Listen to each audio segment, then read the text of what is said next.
Hello, I'm Roger. Welcome to my story, multiple sclerosis, the monster inside me. Okay, well, welcome back. I'm going to try this for the second time today. First time I just couldn't make it through it. I be honest with you, I just broke down. This is really hard to talk about, and I'm not just saying that. This is one of the most difficult things I've ever had to do, is to try to sit here and talk about my issues so that maybe others can learn from what I got going on. There's been a lot going on since the last episode. I went and got my first round of the COVID shot. Not a big deal. It was not the J&J, so not a big thing. And my arm was sore for a couple of days, but that was about it. No big issues with that so far. I'm going back on May 5th to get the second one, so we still are a few weeks out. The last few days, my stress level has been through the roof. I've had a brutal headache, just have not felt well, and I think a lot of it was just stressing out on the 6 MRIs that I had scheduled yesterday morning, and I went through that, completed that. That was one of the hardest things I've ever done in my life, is to sit there I've had many MRIs, but to do them all in a row like that was really tough, harder than I imagined. But yeah, I got through it, and by the time I got home, the results were already listed in my chart for Presbyterian.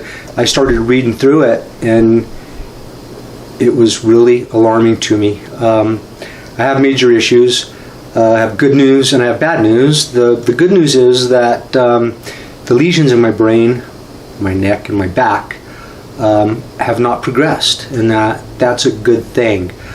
On the other side of the coin, the meningioma that I have is growing at an alarming rate. They don't typically grow that fast. They're slow growers, but also they act differently between men and women. But the neurologist called me, and I was surprised. I got to give props to my neurologist, because it wasn't 3 hours after my tests were done. She was calling me, and I know I read so many horror stories about people and not being able to communicate with their doctors, and complete opposite for me. My doctors are totally in my case, and call me and talk to me and really want to help. So I feel like I'm really lucky about that. But the neurologist called me and explained to me that the lesions in my back, are stationary. They have not progressed. But on the other side, she said that the meningioma in my head is growing, and that I need to get a hold of the neurosurgeon and have them take a look at it, because this is something we need to address fairly quickly. And I had already called my neurosurgeon before she called me. She was happy to see that I was on top of this and trying to take care of business. So I called my neurosurgeon, Dr. Santos, and he needs to forward the information over to Dr. Carlson at the UNM Cancer Center. At that point, I think my next stop may be a biopsy, and then try to figure out a way to reduce the size of this tumor, and I'm thinking maybe radiation to start off with. But I've had a lot of these symptoms that I've been blaming on MS, and I think a lot of them go back to my brain tumor. And I'm going to read a little bit about this tumor that I have and give you a little better idea about what's going on. Those older women are more likely to have a higher risk of meningiomas than men or children. However, men have a higher risk of malignant meningiomas, and I think that's kind of what's happening. This thing has just grown way faster than what they normally do.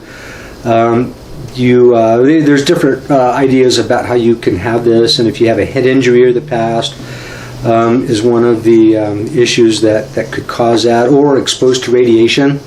I was born in Los Alamos, and I've heard that those born in Los Alamos between the late 50s and the middle 70s have a higher rate of cancer. Whether that's true or not, I don't know. But the symptoms for my meningioma are a lot like those that come with multiple sclerosis. So I'll read a little bit of them off. Headaches, check. Nausea and vomiting, check. Vision changes. Hearing changes, check. Sense of smell, not so much. Fits of uncontrolled movement, seizures, no, not so much.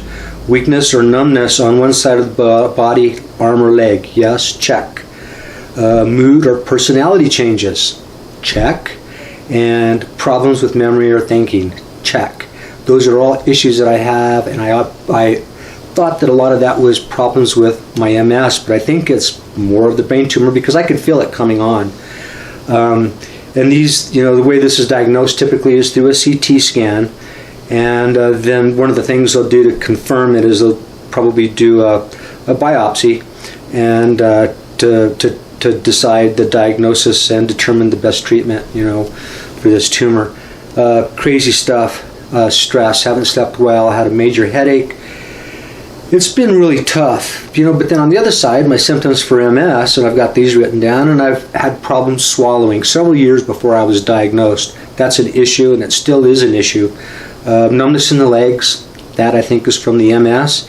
Definite problem sleeping, and I don't know if that's the MS or the brain tumor, but also another problem that I have had for several years is breathing and taking that deep breath. Sometimes it's just not there, and it's a struggle, and sometimes I dread going to bed because I'm worried I'm not going to be able to get that satisfaction of that deep breath.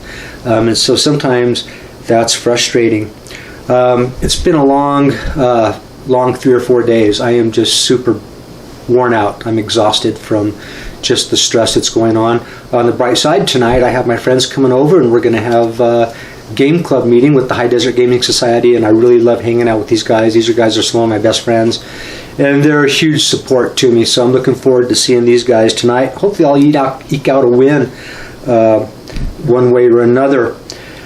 The next item on the agenda is our MS Walk, and I think last time that I was on, I mentioned that the MS Walk was going to be on April 25th. I was wrong. It is April 24th, Saturday, 10:45 in the morning at Village Pizza in Corrales.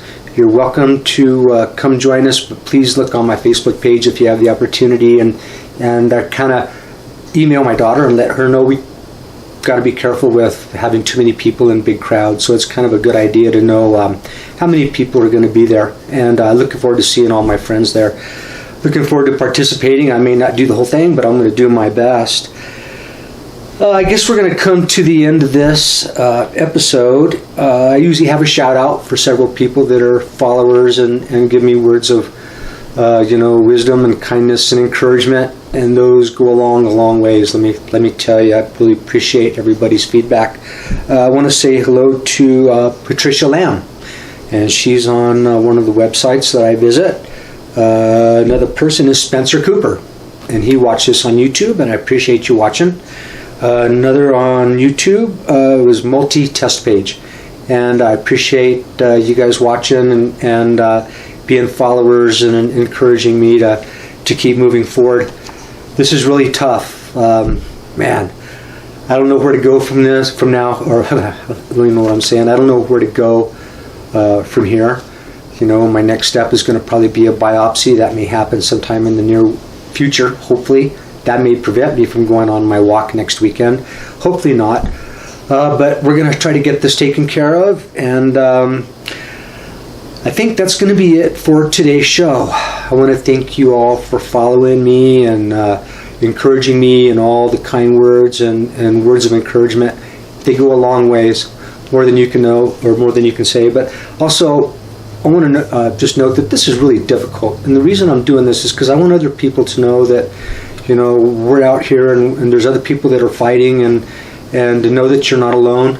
And MS is a horrible disease, and this meningioma is a double whammy for me, so struggling with both.